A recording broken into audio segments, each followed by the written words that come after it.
Lasing ako. Hello guys, welcome to my vlog. Welcome to, Bagabag. welcome to my vlog. Ang pumalo sa akin sa inuman.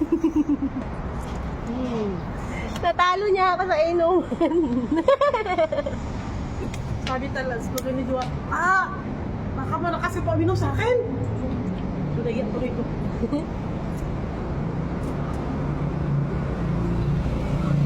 Ito pa ako.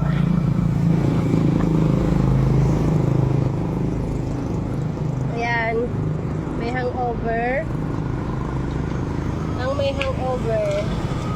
Magsuswimming na kami. Kanina bumaba ako ng naka-swimsuit. Naka-pantit bra. Pinakit ako ng guard. Magdamit daw muna ako. Kaya ako nag-cover. Kasi pinakit ako ng guard. Akala ko kasi ganun. Kasi ano naman lagi naman pag sa mga beach, sa mga pool, kailangan di ba naka two-piece. Pagbaba namin dito sa ground floor, tinawag ako ng guard, magdamit daw muna ako. Kaya ayan, nagdamit na ako. Ayan, pwede na. Sabi na. Ayan, pwede na? Pwede na to. Magsiswimming na kami.